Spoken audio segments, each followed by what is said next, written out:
ഇങ്ങനെ ആഴ്ചയിൽ 2,10,000 രൂപ വരുമാനം കൊടുക്കുകയും 4 ലിക്വിഡ് ഡെവലപ്പറുകൾക്ക് അൺലിമിറ്റഡ് കൊടുക്കുന്ന ഒരു പ്ലാൻ നമ്മുടെ കയ്യിലുണ്ട്. ഹലോ, അത് വാങ്ങുന്ന ഒരുപാട് ആളുകൾ നമ്മുടെ നാട്ടിലുണ്ട്. നമ്മുടെ കമ്പനി പറയുന്നത് ഈ 2028 കഴിയുമ്പോഴേക്കും ഒരു മാസം 1 കോടി വരുമാനം കൊടുക്കുന്ന 100-ലധികം ലീഡർമാർ നമ്മുടെ കമ്പനി ഉണ്ടാവുക. 1 കോടി മാസം വരുമാനം വാങ്ങുന്നത് 4 കോടി തുടങ്ങി. ഇപ്പൊ നമ്മുടെ ഗ്രൗണ്ട് ആയിട്ട് മുമ്പിൽ പോകുമ്പോൾ സാർ രാജേഷ് യാദവ് ഉൾപ്പെടെയുള്ള ആളുകൾക്ക് ഈ വരുമാനം ഓൾറെഡി വാങ്ങി കാണിച്ചു, തെളിച്ചു കഴിഞ്ഞു. അങ്ങനെ വരുമാനം ഉണ്ടാവുന്ന ഒരു പ്ലാൻ നമ്മുടെ കയ്യിലുണ്ട്. ബൈനറിൽ വർക്ക് ചെയ്യാം, ഹൈബ്രിഡ് ബൈനറിൽ വർക്ക് ചെയ്യാം. ആഴ്ചക്ക് 2-10. ഹലോ, നെറ്റ്വർക്ക് മാർക്കറ്റിംഗ് കമ്പനിയിൽ എക്സ്പീരിയൻസ് ഉള്ള ആൾക്ക് ആഴ്ചക്ക് 2-10, മാസം 8-40 വലിയ തുകയല്ല.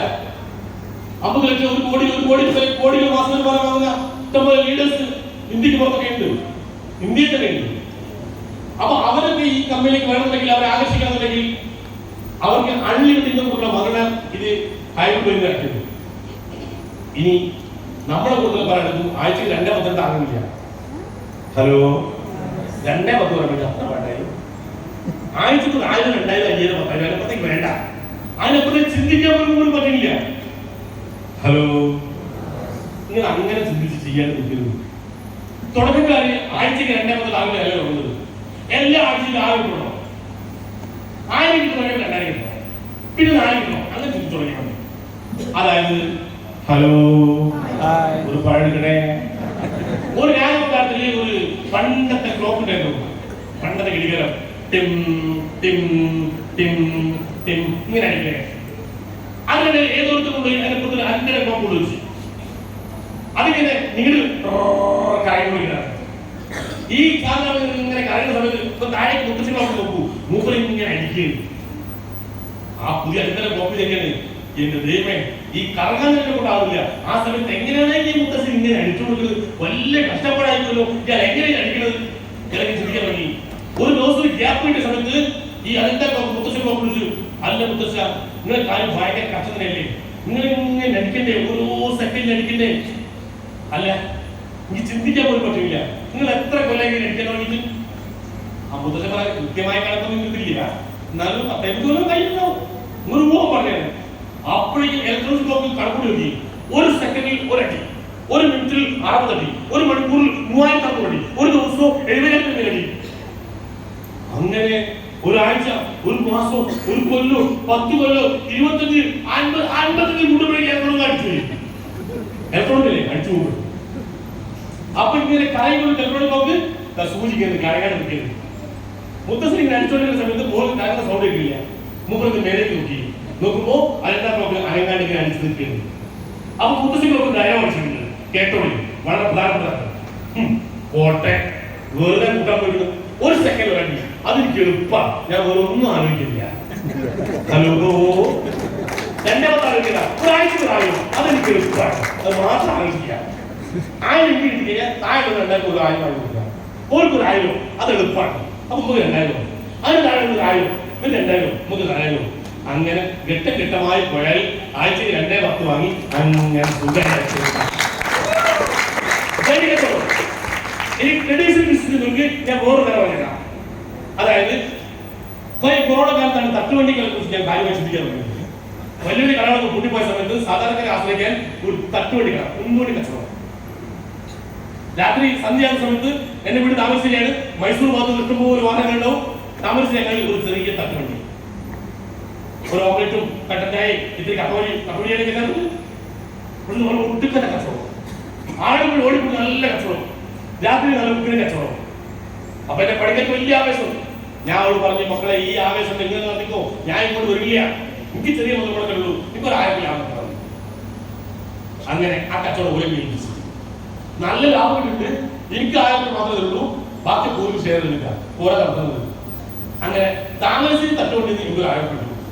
അങ്ങനെ ഞാൻ കുറച്ച് വിചാരിച്ചു, ഒന്നുകൂടി തുടങ്ങിയാലോ, ഒന്ന് കൊടുവള്ളി കൂടി കുട്ടിയോട് പറഞ്ഞു, ചെറിയ പൈസ തരങ്ങളുള്ളൂ, 4 പണിക്കാർ വെച്ച് നല്ല ഉഗ്ര കച്ചവടം. ഓട് പറഞ്ഞ മക്കളെ, എനിക്ക് 1000 മതി, ബാക്കി ഇങ്ങനെ എടുത്തോളി. സന്മനസ്സം ഉണ്ടായി. അപ്പൊ ഞാൻ പോയി അടിവാരം പോയി തുടങ്ങി. ഒന്ന് 22-ൽ, ഒന്ന് പുതുപ്പാടി, ഒന്ന് പൂരിൽ, ഒന്ന് കൂടത്തായി, ഒന്ന് എതിരൂരിൽ, ഒന്ന് ഉള്ളിയേരി. അങ്ങനെ 3 കൊല്ലക്കാലം കൊണ്ട് 30 തട്ടുവണ്ടി തുടങ്ങി. ഇപ്പോ ഈ വെള്ളിക്ക് 30 തട്ടുകടയുണ്ട്. ഈ 30 തട്ടുകടയിൽ ഒരു തട്ടുകടയിൽ ഒരു ദിവസം 1000 രൂപ കിട്ടും. ഇത്രേ കിട്ടുള്ളൂ. ഹലോ, അപ്പൊ 30 തട്ടുകടയിൽ ദിവസം കിട്ടു 30,000. അങ്ങനെ 7 ദിവസം കൊണ്ട് കിട്ടു 2,000. അതിന് ഇവിടെ കിട്ടുന്നു. ഹലോ, 1000 രൂപ ഉണ്ടാക്കി തരാൻ കേൾപ്പുള്ള ഒരു 30 ആൾക്കാരെ ഒരു 10 കൊല്ലം ഉണ്ടാക്കിയാലും 2,10 കണ്ടിന്യൂസ് കിട്ടും. ഇത് വലിയ പണിയാണോ? വലിയ പണികൾക്ക് വലിയ പണിയുടെ അല്ലാതെ എളുപ്പമാണ്. എനിക്ക് എളുപ്പമാണ്. ഹലോ, 1000 രൂപ ഉണ്ടാക്കി തരാൻ കേൾപ്പുള്ള ഒരു 30 ആൾക്കാരെ കണ്ടുപിടിക്കാൻ നിങ്ങൾക്ക് ഒരു കൊല്ലം വേണമെങ്കിൽ 1 കൊല്ലം കൊണ്ട് സീലിംഗ്, 2 കൊല്ലം വേണമെങ്കിൽ 2 കൊല്ലം കൊണ്ട് സീലിംഗ്, 3 കൊല്ലം കൊണ്ട് 3 കൊല്ലം കൊണ്ട് സീലിംഗ്. നിങ്ങൾക്ക് എത്ര വേണോ അത്ര. മനസ്സിലായില്ലേ? ഇത് വിചാരിച്ച അന്താരാഷ്ട്ര കാര്യമൊന്നുമല്ല. 1000 രൂപ ഉണ്ടാക്കാൻ 30 ആൾക്കാരെ വേണം. അത് പച്ചയാൽ തിരഞ്ഞെടുക്കണം. ഹലോ, എല്ലാം ഒന്നും ഉദ്ദേശിച്ച ആയിക്കില്ല. അവിടെ കുറച്ച് അധികം എടുത്തോളി. അതോട് പറയണ്ട. ഇത്രയുള്ള പ്ലാന്. പിന്നെ ചെറിയ ആളുകൾക്ക് ഇതിനെ കുറിച്ച് ചില സംശയങ്ങളുണ്ട്. അതായത് ഇത് ഇസ്ലാമികമാണോ? താഴെയുള്ള വർക്കേറ്റ് മേലുള്ള ഞാൻ വെറുതെ വാങ്ങുന്ന ഒരു സുഖമുള്ള ഏർപ്പാടാണോ? അത് സുഖമുള്ള ഏർപ്പാടൊന്നുമല്ല. പക്ഷേ താഴെ വർക്കേറ്റ് മുകളിലുള്ള വെറുതെ ഒന്നും കിട്ടില്ല. ഓനെ കൂടെ നടന്ന് ഓനെ പണി പഠിപ്പിച്ച് ഓനെ വളർത്തി വന്നൊക്കെ എന്തെങ്കിലും കിട്ടും, ഇല്ലെങ്കിൽ ഒന്നും കിട്ടില്ല. മോഹൻലാൽമാരി ഒരു സൈഡിൽ ഇങ്ങനെ തൂങ്ങി കിടക്കുന്നല്ലാണ്ട് മറ്റേ സൈഡിൽ ഒന്നും കിട്ടാൻ പോകില്ല. ഒരു പൈസ കിട്ടില്ല. അവിടെ വെറുതെ ചെയ്താൽ നിങ്ങൾ മതം കേട്ടാൻ നിൽക്കണ്ട. പിന്നെ ഞാൻ ഈ കാര്യത്തെ കുറിച്ച് പ്രധാനപ്പെട്ട ഒരു മതപണ്ഡിതമായി സംസാരിക്കുന്നത് ഞാൻ കോഴിക്കോട് ഡയനസിലിനകത്ത് വലിയ പ്രധാന ആളായി. അപ്പോ ഒരു മാസികക്കാർക്ക് നിങ്ങൾ മതപരമായി പറയുകയാണെങ്കിൽ ഒരു മാസികക്കാർക്ക് പേര് ഞാൻ പറയില്ല. അതിനകത്ത് ഒരു ദിവസം ഭയങ്കര ന്യൂസ്, ചിലന്തി വിലക്കെതിരെ ഒരു ന്യൂസ്. വണ്ടികൾ മാർക്കറ്റിംഗ് മണി ചെയ്യാനാണ്, അത് ചിലന്തി വിലയാണ്, അതിനെ സൂക്ഷിക്കാനുള്ള ഭയങ്കര ലേഖനം. അപ്പോ അതിനകത്ത് ചില പ്രവർത്തകരുമായി നമ്മളോടുണ്ട്.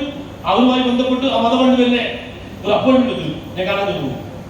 ചെന്നപ്പോൾ തന്നെ എന്നെ കണ്ട മാത്രം ഇഷ്ടമായില്ല. കാരണം എന്താ, പിന്നെ 30 പൈസ കാണാമല്ലോ. പക്ഷേ പരിചയപ്പെട്ട് സംസാരിക്കുന്ന സമയത്ത് ഞങ്ങൾ കുറച്ചടുത്ത് മൂപ്പർ പറഞ്ഞ പ്ലാൻ ഫുള്ള് വരയ്ക്കി വന്നു. അങ്ങനെ ഞാൻ ഈ പ്ലാൻ ഫുള്ള് വരച്ച് ഇങ്ങനെ ഒരു 8 സ്റ്റെപ്പ് 2 സീലിംഗ് വരെ വരച്ചു കൊടുത്തു. ഒറ്റ ചോദ്യം, ഇപ്പൊ കമ്പനി കൂട്ടിയാൽ താഴെ സംഭവിക്കുന്നു. സീലിംഗ് ആയി നിൽക്കുന്ന സമയത്ത് ഈ പ്ലാൻ വരച്ചു കൊടുത്തപ്പോ ഇപ്പൊ കമ്പനി കൂട്ടിയാൽ ഏറ്റവും താഴെ സംഭവിക്കുന്നു. ഞാൻ പറഞ്ഞു താഴെ ഒന്നും സംഭവിക്കില്ല, മുടക്കി വേണ്ടി സാധനമായി വീട്ടിൽ പോവാം, ഓരോന്നും സംഭവിക്കില്ല, ഒരു നേരം നഷ്ടമുണ്ടാവില്ല. അപ്പൊ ഞങ്ങൾ ചെയ്തില്ല. ഇങ്ങനെ തട്ടായി പണം വാങ്ങി ആളെ ചേർത്തി കമ്പനി കൂട്ടിയാൽ അടിയുള്ള സാധാരണ നഷ്ടപ്പെടുന്നു. അതിനെയാണ് ഇതല്ല. ഇവിടെ മുടക്കുന്ന വെച്ച് മൂല്യം ഉൽപ്പന്നം കിട്ടിക്കഴിഞ്ഞാൽ അവർ നഷ്ടമില്ലല്ലോ. അവർ ഇവിടെ സാധനം വാങ്ങിയില്ല വാങ്ങിക്കല്ലോ, വേറെ കുഴപ്പമൊന്നുമില്ലല്ലോ. അങ്ങനെ ആള് കുറച്ചടുത്ത്. പിന്നെ മതപരമായ ഇതുമായി ബന്ധപ്പെട്ട കമ്പാരിസൺ. അതിനുശേഷം മുമ്പ് എന്നോട് പറഞ്ഞ കാര്യമാണ്, ആരും മതവും നമ്മൾ കൂട്ടിക്കൊണ്ടില്ല. എന്നാൽ ശരി, ഞങ്ങൾ പുതുതായി കണ്ടു മനസ്സിലാക്കിയ ഈ ഒരു പ്ലാന് എവിടെയോ ഈ പ്ലാനിൽ ഒരു ഇസ്ലാമിക സ്പർശനമുണ്ട് എന്നാണ് അദ്ദേഹത്തോട് പറഞ്ഞത്. അതായത് ഇത് ആള് കൂടിയ കൂലി കൂടുന്ന ബിസിനസ്സാണ്. കൂട്ടമായ പ്രാർത്ഥനയും കൂട്ടമായ പ്രവർത്തിക്കും വലിയ റിസൾട്ട് ലോകത്ത്. കൂട്ടമായ പ്രാർത്ഥനയും കൂട്ടമായ പ്രവർത്തിക്കും വലിയ റിസൾട്ട് ലോകത്ത്. ആ കൂട്ടമായ പ്രാർത്ഥന നോക്കുമ്പോ ഇവിടെ പള്ളിയിൽ നിസ്കരിക്കാൻ നിൽക്കുന്ന സമയത്ത് ഇമാം മുമ്പില് മാമൂങ്ങൾ പിന്നില്, അതെന്നെ പ്ലാനിൽ ലീഡർ മുമ്പില് അണികളെ പറഞ്ഞു. വൈകി വരുന്ന ഒരാള് കുറവുള്ളത് പണിക്കണോ, നമ്മള് വൈകി വരുന്ന വീഴ്ചയില്ല. അപ്പൊ വീക്കിൽ സൈസ് ഓർത്ത് വൈകി വരുന്ന വീക്കിൽ അങ്ങനെ ചേർക്കുക. അപ്പോൾ ട്രീ കറക്റ്റില്ലാവും. പിന്നെ നിങ്ങൾക്കാണെങ്കിലും ഞങ്ങൾക്കാണെങ്കിലും വെള്ളിയാഴ്ച പ്രധാന ദിവസം, വെള്ളിയാഴ്ച അവിടെ ജുമാണ്ട് ഇവിടെ ക്ലോസിംഗ് ഉണ്ട്. വെള്ളിയാഴ്ച ജുമാക്ക് ആള് കൂടിയാൽ കൂലി കൂടും, ക്ലോസിംഗിന് ആള് കൂടിയാൽ കൂലി കൂടും. ഈ ഷിപ്പ് എല്ലാവരും മുമ്പിൽ ഇമാമത്ത് ചെയ്യുന്നോ അത് തന്നെ മറുപടി ചെയ്താൽ മതി, പുറത്തും ആൾ ചെയ്യാൻ വേണ്ട. അങ്ങനെ കൂടെ വന്ന് എല്ലാവർക്കും ഒരേപോലെ കിട്ടിയ മുമ്പിൽ ചെയ്യുന്നത് മാത്രം ഡ്യൂപ്ലിക്കേറ്റ് ചെയ്യേ, എല്ലാവരും ഒരേപോലെ നേടുകയും കൂട്ടമായ പ്രാർത്ഥനയും കൂട്ടമായ പ്രവർത്തിക്കും വലിയ റിസൾട്ട് ഉണ്ടെങ്കിൽ ഇതിന് വലിയ റിസൾട്ട് ഉണ്ട് എന്നാണ് അയാളോട് പറഞ്ഞത്. ഇത് വിശ്വാസം എടുക്കുന്നവർ അങ്ങനെ ഉണ്ടാവും, സംശയിക്കുന്നവർ സംശയിക്കുകയും ചെയ്യണം. പക്ഷേ വേറെ നഷ്ടമൊന്നും വേറെ ഇടയില്ല. അതില്ല. ഹലോ. അപ്പൊ വെള്ളിയാഴ്ച ഏറ്റവും പ്രധാന ദിവസമായ ഒരു കച്ചവടമാണ് നമ്മുടെ കച്ചവടം. എന്നെ സംബന്ധിച്ച് ഞാൻ മാർക്കറ്റിംഗ് മേഖല, സാധാരണ മാർക്കറ്റിംഗ് മേഖലയിൽ ജോലി ചെയ്യുന്നതിൽ ഏറ്റവും കൂടുതൽ ഇഷ്ടപ്പെട്ട ദിവസവും ഞായറാഴ്ച. കിടന്ന് ഉറങ്ങാലോ. ഇപ്പൊ ബുധനാഴ്ച ഇങ്ങനെ ഒരു ദിവസം മരിക്കുന്ന പോലും ബുധനാഴ്ച ആവുന്ന മാത്രം. അത് വൈകുന്നേരം അക്കൗണ്ടിൽ അങ്ങനെ ആവട്ടെ ആഗ്രഹിക്കുന്നത്. ഞായറാഴ്ചയെ പോലും നമ്മൾ ദിവസം മാറ്റി ഇഷ്ടപ്പെടാൻ ആ ഒരു പ്ലാൻ ആയിട്ടാണ്. ഹലോ.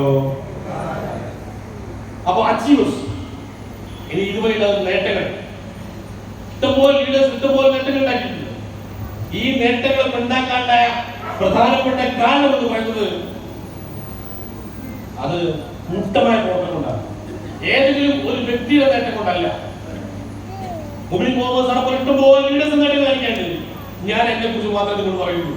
ഒരു സാധാരണ കർഷക കുടുംബത്തിൽ ജനിച്ചു വന്നത് ഞാൻ. ഇന്നലെ നിന്ന് സാധാരണ മാർക്കറ്റിംഗിൽ നിന്ന് ഇങ്ങോട്ട് മാറിയപ്പോ ഇതിനകത്തേക്ക് വരുമ്പോ ഉള്ള ഞാനും എന്റെ വീട് വന്നു. ഇതിന്റെ പാരന്റ് കമ്പനി പ്രൊജക്ടിന്റെ ഭാഗമായി ഞാനായിരിക്കില്ല. അന്ന് കീഴിൽ അതൊക്കെ ഒരു ബോക്സർ ബൈക്ക് എന്റെ കയ്യിൽ. ബോക്സർ ബൈക്കാരെ കേട്ടിട്ടുണ്ടോ? ബോക്സർ ബൈക്കിൽ പ്രത്യേകത പെട്രോൾ അടിക്കണ്ട, പമ്പിൽ മുമ്പ് പോയാൽ മതി. ഒടുക്കത്തെ മൈലേജാണ് ആ വണ്ടിയിലെ ഞാൻ. അവൻ ഇപ്പോ WTC എന്ന് പറയുന്ന 35 കോടി ലെഫ്റ്റ് റൈറ്റും ഒരു ഐഡിയ ഉണ്ട്. 30 കോടി മേഖലയിൽ WTC എന്ത് കിട്ടുന്നു വെച്ച് കഴിഞ്ഞാൽ വീക്കിലി ഇൻകം 10 കൊട്ടാണ് 4 കോടി 20 ലക്ഷം കിട്ടും. പിന്നെ പെർഫോമൻസ് ബോണസ് അങ്ങനെ എങ്ങനെ എല്ലാം കൂടി 5 കോടിക്ക് മേലെ ഉണ്ടാവും. പിന്നെ വേറെ ഐഡിയ എടുത്തിരിക്കുന്നു. എല്ലാം കൂടി 8-9 കോടി കിട്ടിയിട്ടുണ്ട്. ഈ ചെറിയ കാലം കൊണ്ട് ഒന്നിച്ച് കിട്ടിക്കഴിഞ്ഞാൽ വലിയ വലിയ ആഗ്രഹങ്ങളാണ്. ഇതിപ്പോ എന്റെ വീട്ടിൽ പണി നടന്നുകൊടുക്കുന്നത് ഫിനിഷിംഗ് ആയിട്ടില്ല. ഇത് നവംബറിലേക്കാണ് ഞാൻ ഫിനിഷിംഗ് പ്ലാൻ ചെയ്യുന്നത്. ഇത് ഒരു ഐഡി WTC ഒരു ഐഡി നിൽക്കുന്നത്. ഞാനൊന്ന് ഭാര്യയല്ല. ഭർത്താവ് പറയുന്നത് ഭാര്യയ്ക്ക് കൊടുക്കുന്നത് ഏക മേഖലയാണ് ഡയറക്ഷൻ ഇൻഡസ്ട്രിയാണ്.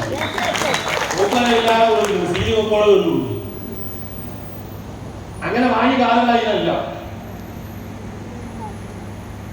ഇത് ഈ അവസാനം വാങ്ങിയതാ. ഇപ്പൊ ഒന്നും കൂടെ വന്നത് ഇതാ. ഈ വണ്ടി കുറെ പ്രത്യേകതയുണ്ട്. 1 കോടി രൂപ വിലയുള്ളതാണ്. പിന്നെ വേറൊന്ന് ഇതിന്റെ നമ്പറിന്റെ പ്രത്യേകതയുണ്ട്. ആദ്യം ഞാൻ വാങ്ങിയ കാറുകളെല്ലാം 36, 3600 അങ്ങനെ 9 നമ്പർ ഞാൻ എല്ലാവരും എടുക്കാറുണ്ട്. പക്ഷേ മൈലേജ് വന്നപ്പോൾ ഞാൻ മാറ്റാൻ തീരുമാനിച്ചു. കാരണം കുറെ ആളുകൾ വല്ലാണ്ട് കളിയുന്നു. ഞാൻ കല്യാണത്തിലേക്ക് തിരിച്ചു വൈകി സമയത്ത് പോരാമല്ലോ. ഇപ്പോൾ എല്ലാ പള്ളിയിലും രാത്രി ലേറ്റായി ചെല്ലുന്നത് അങ്ങോട്ട് പോകും. പറയുന്നത് എന്റെ തിരിഞ്ഞോ വിളിച്ചോണ്ടാവില്ല. പോയി ഭക്ഷണം എടുക്കുമ്പോ എന്റെ പത്തേ. ഇങ്ങനെ കുറെ ആൾക്കാർ എന്റെ പത്തേ വിളിക്കാൻ തുടങ്ങി. അപ്പൊ ഞാൻ കാര്യം തീരുമാനിച്ചു. 1 കോടി രൂപയുടെ കാറ് വാങ്ങിയിട്ട് അത് 210 നമ്പർ എടുത്തു. അപ്പോ ആദ്യത്തിൽ 210 എനിക്ക് 210. വണ്ടി നമ്പർ 210. ഇങ്ങനെ കണക്ക് കൊടുത്തു.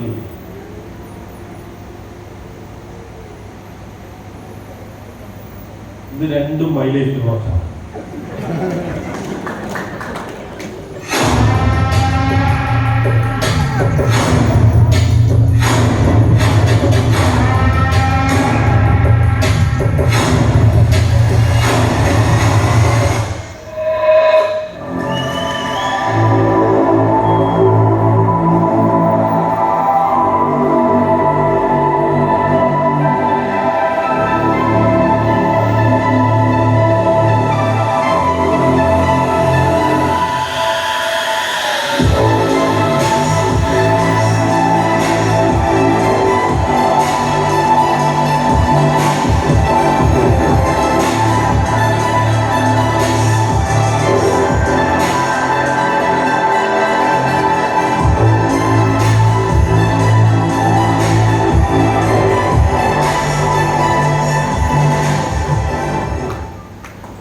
ഇതിപ്പോ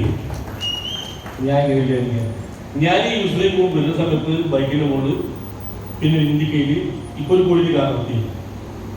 നാളുകളില് എന്നിട്ട് ഇപ്പൊ ഞാൻ ഒരു ലീഡേഴ്സ് മീറ്റ് വിളിക്കുമ്പോ അന്ന് എനിക്ക് വിളിക്കുന്ന സമയത്ത് ബസ്സിൽ വന്നവരും ബൈക്കിൽ വരുന്നവരും ഒക്കെ ഇപ്പോ ബസ്സിലും സ്കോഡ ഫാമിലിക്കേടാണ് വന്നുകൊണ്ടിരിക്കുന്നത്. ഒരു 5 വർഷം കഴിഞ്ഞ് ഇതേപോലെ ലീഡേഴ്സ് മീറ്റ് നടത്തുന്ന സമയത്ത് എനിക്ക് ഉറപ്പുണ്ട് വീണ്ടും 100 ഇതേപോലെ ഒരു കോടി കാറിലാണ് വരികയാണ്. ഇങ്ങനെ ഏത് കമ്പനി റിലയൻസ് ആണല്ല, റിലയൻസിന് അംബാനി ഹെലികോപ്റ്റർ ഉണ്ടാവും, കൂടെ പഠിക്കുന്ന എന്താ ഉള്ളത്? ഈ നാൾ ഓരോ പണിക്കാരുടെ കയ്യിൽ കൂടി ഉണ്ടാവും, ഓരോ പണിക്കാർക്ക് എന്താ ഉള്ളത്? ഇവിടെ കൂടെ വന്ന് എല്ലാവർക്കും വന്ന അതേ നേട്ടങ്ങൾ വാങ്ങി കൊടുക്കാൻ കഴിയുന്ന ഒരു ഓപ്പർച്യൂണിറ്റി ഞാൻ എന്ത് വാങ്ങിയോ അതൊക്കെ എന്റെ അസോസിയേറ്റ് പ്ലാൻ ചെയ്യുന്നു. അങ്ങനെ എല്ലാവർക്കും ഒരേപോലെ വിജയിക്കാൻ പറ്റുന്ന ഒരു ഓപ്പർച്യൂണിറ്റിയാണ്. അപ്പൊ എന്തോ കാര്യങ്ങൾ നോക്കണത്